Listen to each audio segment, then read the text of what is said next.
समोर येताना दिसतात ते नेमकं काय सांगणार याकडे सगळ्यांचं लक्ष आहे आणि त्यांच्या हातामध्ये काही पेपर दिसतात। त्याचबरोबर उदय सामंत त्यांच्यासोबत आहेत आणि इतरही प्रशासकीय अधिकारी असतील किंवा नेते त्यांच्यासोबत आपल्याला दिसतात, मंत्री त्यांच्यासोबत दिसतात आणि एक अस्मिता हास्य मुख्यमंत्री फडणवीस यांच्या चेहऱ्यावर। त्यामुळे ते नेमका एखादा मोठा निर्णय जाहीर करणार का याकडे लक्ष।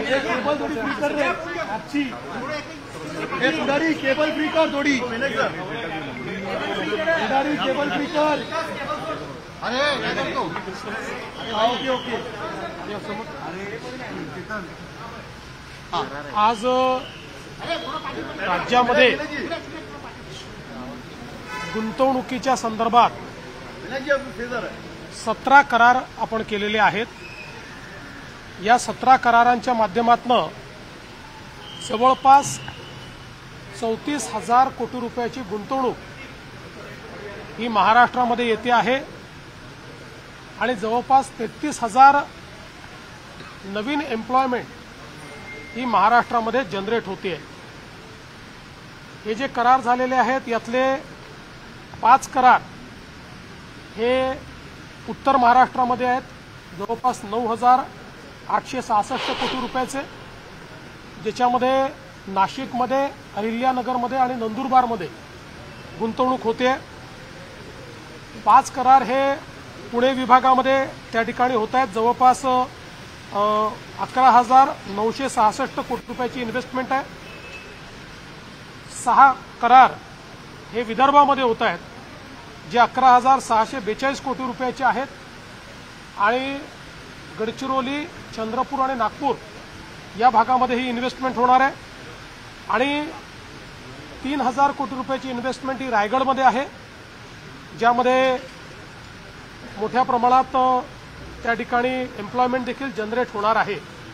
आणि आपण जर बघितलं तर वेगवेगळ्या सेक्टरमध्ये देखील ही गुंतवणूक येते आहे।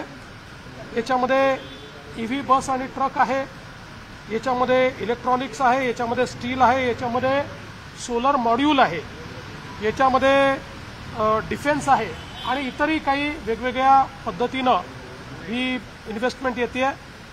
एक जीसीसी मध्ये देखील इन्व्हेस्टमेंट या ठिकाणी मिळालेली आहे आणि मला असं वाटतं की महाराष्ट्र सरकारच्या ज्या काही अतिशय प्रोग्रेसिव्ह पॉलिसीज आहेत, आपण बघू शकतो की एकीकडे टेरिफ वॉर सुरू असताना देखील महाराष्ट्राला इतक्या मोठ्या प्रमाणात गुंतवणूक मिळणं हा गुंतवणूकदारांचा महाराष्ट्रावर असलेला विश्वास आहे।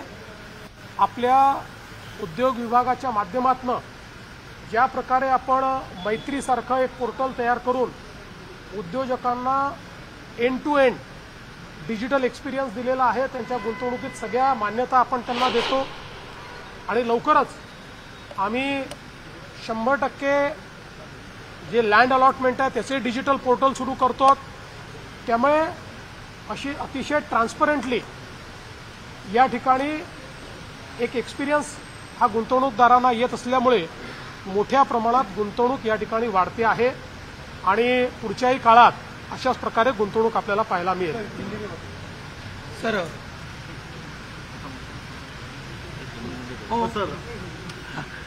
आधी हिंदी करू की आधी मराठी करू? सर, नांदेडमध्ये मोठ्या प्रमाणात मुसळधार पाऊस सुरू आहे।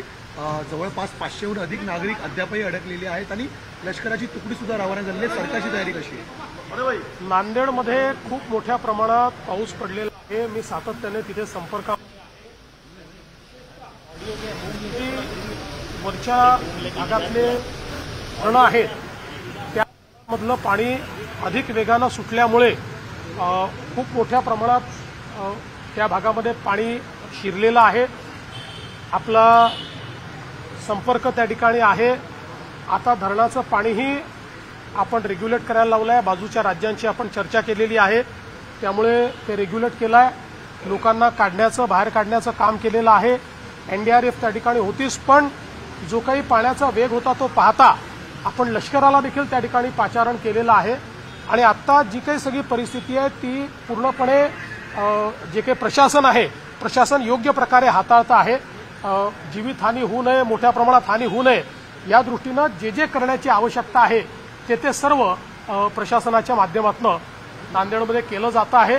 मी जिल्हाधिकाऱ्यांना सांगितलेलं आहे की तुम्हाला जी मदत लागेल ती सगळी मदत राज्य सरकार त्या ठिकाणी करेल आणि त्या दृष्टीने त्यांच्याकडनं कुठलीही मागणी आल्यानंतर आम्ही तात्काळ ती करतो. नैसर्गिक आपत्ती असतानाही मोठ्या संख्येने गुंतवणूक येते दिसत नाही आंदोलकांकडून, पण त्यामुळे मुंबईवरती ज्या पद्धतीनं भार वाढतो आहे, ट्रॅफिक जाम झालेला आहे, या संदर्भात आपण काही मला असं वाटतं की आज सकाळी आंदोलक त्या ठिकाणी आलेले आहेत. श्री मनोज जरांगे पाटील हे उपोषणाला बसले आहेत. त्यांनी देखील सगळ्यांना आवाहन केलेलं आहे की आपल्याला नियमाने उपोषण करायचं आहे आणि सगळ्यांना सहकार्य करण्याचं आवाहन केलं आहे. शासनाची पण भूमिका सहकार्याचीच आहे, कारण आम्ही पहिल्या दिवशीपासून सांगितलं की लोकशाही पद्धतीनं एखादं आंदोलन जर चालत असेल तर त्या आंदोलनाला कुठलीच मनाई करण्याचं कारण नाही आहे. लोकशाहीमध्ये चर्चेतनं प्रश्न सोडवायचे असतात, आंदोलन त्याचा एक मार्ग असतो. त्यामुळे अशा प्रकारच्या आंदोलनाला जे काही सहकार्य पाहिजे ते सरकारच्या वतीनं आम्ही करतो. विशेषतः माननीय उच्च न्यायालयाने जे काही आदेश दिले आहेत त्या आदेशानुरूप त्या ठिकाणी सगळं सहकार्य चाललंय.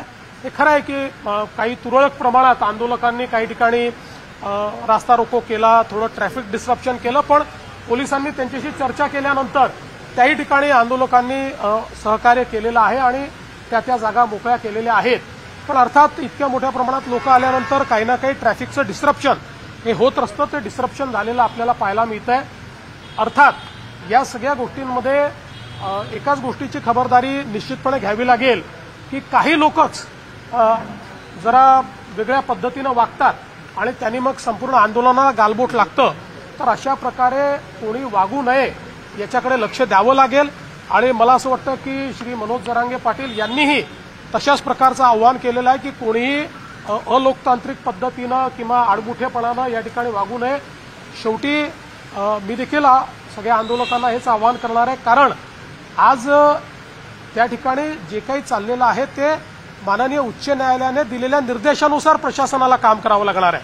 आता हे काही शासनाच्या निर्देशाने नाहीये, उच्च न्यायालयाच्या निर्देशाने प्रशासन काम करणार आहे. त्यामुळे प्रशासनावरही काही बंधनं त्या ठिकाणी जी काही उच्च न्यायालयाने टाकलेली आहेत ती त्यांना पाळावी लागतील. अर्थात त्या बंधनात राहून लोकशाही पद्धतीनं सगळं सहकार्य हे त्या ठिकाणी प्रशासनही करत आहे आणि सरकारचंही त्या संदर्भात कुठलंही वेगळं मत नाहीये.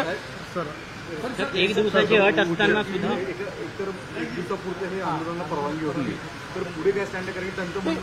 मला असं वाटतं की त्यांनी पुन्हा परवानगी मागितलेली आहे आणि कायद्याच्या चौकटीत राहून जी काही उच्च न्यायालयाने निर्देश दिले त्याच्या चौकटीत राहून पोलीस त्याचा सकारात्मक विचार करतील. जो काही कारण शेवटी आता निर्णय प्रशासन आणि आंदोलनकर्ते यांच्यातला निर्णय आहे. तर माननीय उच्च न्यायालयाने दिलेल्या निर्देशाच्या अनुरूप मला असं वाटतं की प्रशासन सकारात्मक त्या संदर्भातला विचार करेल आणि शेवटी या आंदोलनामध्ये ज्या काही त्यांच्या मागण्या आहेत त्या मागण्यांच्या संदर्भातही जो काही मार्ग काढता येईल तो काढण्याचा सरकारचा प्रयत्न आहे. आपल्याला माहिती आहे की आम्ही एक एम्पावर्ड कमिटी देखील तयार केलेली आहे. मंत्रिमंडळाची उपसमिती त्या ठिकाणी आहे. या उपसमितीला यापूर्वीच ज्यावेळेस ऍडव्हान्समध्ये काही मागण्या आल्या होत्या त्या मागण्या आम्ही अग्रेषित केलेल्या आहेत. तेही त्याच्यावर विचार करतायत. कायदेशीर मार्ग काढावे लागतील, नुसतं आश्वासन देऊन चालणार नाही. कायदेशीर मार्ग काढावे लागतील, संविधानात बसणारे मार्ग काढावे लागतील. तशा प्रकारचे मार्ग कसे काढता येतील असा प्रयत्न आहे. मी असेन, एकनाथराव शिंदेजी असतील, अजितदादा असतील, आम्ही संपर्कात आहोत. आम्ही समितीला सांगितलेलं आहे की त्यांनी त्या संदर्भात चर्चा करून आमच्याशी चर्चा करावी, जेणेकरून यातनं एक काहीतरी आपल्याला जो काही मार्ग काढता येईल तो मार्ग काढण्याचा प्रयत्न करू. शेवटी एकच आमचा प्रयत्न आहे की कुठल्याही परिस्थितीत दोन समाज एकमेकापुढे येऊन उभे राहिलेले आहेत अशा प्रकारची परिस्थिती महाराष्ट्रात उभी राहू नये. आणि म्हणून ओबीसी समाजालाही आपल्याला सांभाळावं लागेल, मराठा समाजालाही न्याय द्यावा लागेल. आणि शेवटी मी पुन्हा एकदा सांगतो की आपण हे सगळ्यांनी बघितलेलं आहे की गेल्या 10 वर्षामध्येच जेवढा काळ आमचं पहिलं युतीचं सरकार होतं, दुसरं युतीचं सरकार आणि आता तिसरं युतीचं सरकार, या काळातच मराठा समाजाला न्याय मिळालेला आहे. इतर कुठल्याही काळात मराठा समाजाला न्याय मिळालेला नाही. आरक्षण देण्याचं कामही आम्ही केलं आहे, सारथीचं कामही आम्ही केलेलं आहे, अण्णासाहेब पाटील आर्थिक विकास महामंडळाचं कामही आम्हीच त्या ठिकाणी करून उद्योजक तयार केलेले आहेत. आणि त्यासोबत पंजाबराव देशमुख निर्वाह भत्ता देखील आम्हीच सुरू केलेला आहे. परदेशी विद्यार्थ्यांना पाठवणं देखील आम्हीच सुरू केलेलं आहे. त्यामुळे या सगळ्या गोष्टी शिक्षणाच्या असतील किंवा वेगवेगळ्या असतील रोजगाराच्या, या सगळ्या आमच्याच सरकारने त्या ठिकाणी केलेल्या आहेत. त्यामुळे मराठा समाजाबद्दल आम्ही सकारात्मकच आहोत. कुठल्याही प्रकारे मराठा समाजाच्या संदर्भात आमच्या मनात काही शंका नाहीये. या समाजाच्या पाठीशी आम्ही आहोत.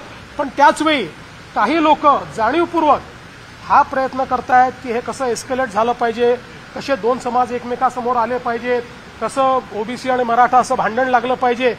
काही लोकांचे स्टेटमेंट सकाळी बघितले, त्यांचे प्रयत्न काय आहेत माझ्या लक्षात येत आहेत.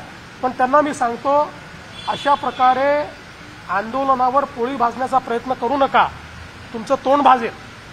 हे मला त्यांना सांगायचं आहे. शेवटी मुंबई, महाराष्ट्र, आपलं सोशल फॅब्रिक, या सगळ्या गोष्टी महत्वाच्या आहेत. आपल्याला एखादा निर्णय जो घ्यायचा असतो त्या निर्णयाचा दीर्घकालापर्यंत त्याचा परिणाम होत असतो. त्यामुळे अशा प्रकारचे निर्णय हे चर्चेतनं घ्यायचे असतात, सर्वसमावेशकतेनं घ्यायचे असतात. एकाला समोर करायचं, मग दुसऱ्याला नाराज करायचं, मग त्याला समोर आणायचं. अशा प्रकारचे प्यादे लढवणे, अशा प्रकारचे एकमेकासमोर लोक झुंजवणे हे या सरकारचं धोरण नाही. आम्ही त्यातनं प्रयत्नपूर्वक मनोज जरांगे पाटील यांचं शिष्टमंडळ आणि उपसमितीचं शिष्टमंडळ ह्या दोघांमध्ये एक सकारात्मक चर्चा व्हावी आणि सकारात्मक चर्चेमधून या गणेशोत्सव काळामध्ये सणासुदीच्या काळामधलं आंदोलन एक कुठेतरी तोडगा निघावा या संदर्भात तुम्ही काय वैयक्तिक? निश्चितपणे मी आपल्याला सांगितलं की आपण त्याकरताच ही समिती तयार केलेली आहे. ती समिती त्यांच्या ज्या मागण्या आहेत त्या मागण्यांवर विचार करते आहे, त्याच्यानंतर चर्चा देखील करेल. जी काही चर्चा त्या ठिकाणी आवश्यक आहे ती चर्चा करून तोडगा काढायचा प्रयत्न करू. वेगवेगळ्या लेवलवर ही चर्चा होत असते. त्यामुळे आणि यापूर्वीही चर्चा एक प्रकारे कमिटीने सुरूच केलेली आहे, कारण मागण्यांवर कमिटीची एक बैठक देखील झालेली आहे. आणि मग त्यातनं कमिटीने वेगवेगळे म्हणजे त्या मागण्यांच्या संदर्भात कायदेशीर पोझिशन काय आहे. आता शिंदे समिती आहे, शिंदे समितीचा अभ्यास कुठपर्यंत आलेला आहे. शिंदे समितीला ऑलरेडी एक्सटेन्शन देण्याचा ठराव देखील या कमिटीने घेतलेला आहे. त्यामुळे असं नाहीये की कमिटी काही करत नाही, कमिटी करतेच आहे. ही एम्पावर्ड कमिटी आहे. या कमिटीला शासनाचे सगळे अधिकार आहेत. ही कॅबिनेटची कमिटी आहे. कॅबिनेटच्या सब कमिटीला कॅबिनेट पुढे जावं लागत नाही. कॅबिनेटची सब कमिटी ज्यावेळेस एखादा निर्णय करते त्यावेळेस तो कॅबिनेटचा निर्णय म्हणजे मंत्रिमंडळाचा निर्णय मानला जातो. अशा प्रकारची एम्पावर्ड कमिटी आपण तयार केली आहे. त्यामुळे मला असं वाटतं की निश्चितपणे त्यातनं जो काही तोडगा काढायचा तो आपण काढू. मात्र कुठेही लोकांना त्रास होईल असं वागणं हे योग्य होणार नाही. त्यामुळे माझं आव्हान आहे की लोकांना त्रास होईल असं कोणी वागू नये. टोकाची भूमिका घेतल्यानंतर त्याच्यावरती काय उपाय करू टीका करताना पाहायला मिळते. गोळ्या झेलू पण आम्ही मागे हटणार नाही आणि उठणार नाही अशी जी इतकी टोकाची भूमिका घेतली जाते. असं आहे की शेवटी चर्चेतनं मार्ग निघेल ना, चर्चेतनंच मार्ग निघत असतो. मला असं वाटतं की त्यांनाही माहिती आहे कायदे आहेत, व्यवस्था आहेत, समित्या आहेत. त्यामुळे सगळ्या गोष्टी एकदम सगळ्या पदरी पडतात असं नाही आहे. पण आपण चर्चेतनं मार्ग काढत असतो. आता मागच्या काळामध्ये आपण 10% रिझर्वेशन दिलं. आज अशी परिस्थिती नाही आहे. 10% आरक्षण लागू आहे. त्या आरक्षणाप्रमाणे भरती झाली आहे, भरती चालली आहे.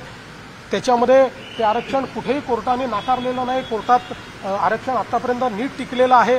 त्यामुळे आत्ताची परिस्थिती अशी नाही की मराठा समाजाला आरक्षण नाही आहे. ते ऑलरेडी आहेच. मराठा समाजाचं आरक्षण टिकलेलं आहे.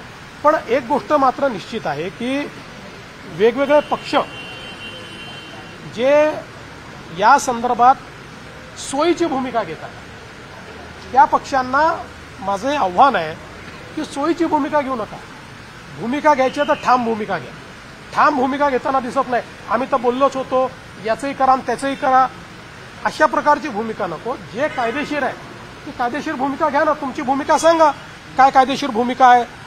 या संदर्भात ते भूमिका याकरता सांगणार नाहीत, कारण त्यांना समाजामध्ये भांडण होताना कुठेतरी त्यातनं राजकीय फायद्याचा वास येतो. आम्हाला राजकीय फायदा करून घ्यायचा नाही. आम्हाला सगळे समाज सांभाळायचे आहेत. आमचं सरकार इतक्या मोठ्या संख्येनं या ठिकाणी निवडून आलं कारण आम्ही सगळ्या समाजाला सांभाळलेलं आहे. सगळ्या समाजाने आम्हाला मतदान केलेलं आहे. त्याच्यामुळे आम्हाला सगळ्यांना सांभाळावं लागेल. सगळ्यांना सांभाळून सगळ्यांचे ॲस्पिरेशन्स जे आहेत ते ॲस्पिरेशन्स कसे पूर्ण करता येतील हे आम्हाला प्रयत्न करायचा आहे. उद्धव ठाकरे कह रहे हैं, उद्धव ठाकरे कारण ओबीसी मधून मराठा समाजाला आरक्षण द्यावं अशी मागणी जरी जरांगे पाटील करत असले, काँग्रेस असेल किंवा ठाकरे गट असेल किंवा शरद पवार गट असेल ते मात्र यावरती ठाम भूमिका घेत नाही. सरकारने निर्णय घ्यावा असं उत्तर दरवेळी म्हणूनच मी मागतो, कारण या सगळ्या लोकांनी मागच्या काळामध्ये याच्या संदर्भात एक सर्वपक्षीय बैठकीत ठराव करून सह्या केलेल्या, आपल्याला सगळ्यांना माहिती आहे, त्यांनी सह्या केलेल्या, त्यांचं पत्र आहे, पब्लिक डोमेनमध्ये पत्र आहे. त्यामुळे त्यांची भूमिका काय आहे ही त्या पत्रातनं बाहेर आलेली आहे. म्हणून मी म्हटलं की आता सोयीची भूमिका घेणं आणि लोकांची दिशाभूल करणं हे बंद केलं पाहिजे. या ठिकाणी आपल्याला महाराष्ट्राचं सोशल फॅब्रिक हे कसं नीट ठेवता येईल, आपली सामाजिक वीण ही कशी नीट ठेवता येईल, हा प्रयत्न आपल्याला करावा लागेल. सर, उद्धव ठाकरे आरोप लगा रहे हैं कि यूज एंड थ्रो पॉलिसी के तहत पाऊस सुरू झालेला आहे मुंबईमध्ये, त्यामुळे रेल्वे स्थानकांवर सध्या मोठ्या प्रमाणामध्ये हे आंदोलन करते. नाही, पण मला असं वाटतं की काही ठिकाणी आंदोलकांनी रास्ता रोको वगैरे केला, पण पोलिसांनी बोलल्यानंतर रस्ता त्यांनी रिकामाही केला. सर, हिंदी में जानना चाहेंगे कि महाराष्ट्र के इन्वेस्टमेंट की तारीफ की है, all credit goes to you. आज कितने एमओयू साइन हुए हैं और क्या इन्वेस्टमेंट? देखिए, सबसे पहले तो मैं आपको बताना चाहता हूं कि महाराष्ट्र में आज हम लोगों ने 17 एमओयू साइन किए हैं. करीब 34,000 करोड़ के एमओयूज हैं. इसमें करीब 33,000 न्यू एम्प्लॉयमेंट जनरेट हो रही है. ये नासिक विभाग में नासिक है, अहिल्यानगर है, नंदुरबार है, यहाँ पर एमओयूज है. पुणे विभाग में पुणे में एमओयूज हुए, विदर्भ में नागपुर है, चंद्रपुर है, गढ़चिरौली है, और हमारे रायगढ़ में भी एमओयूज यहाँ पर साइन हुए हैं. और इसके कारण बड़े पैमाने पर एम्प्लॉयमेंट आएगी. ये ईवी में है, बस में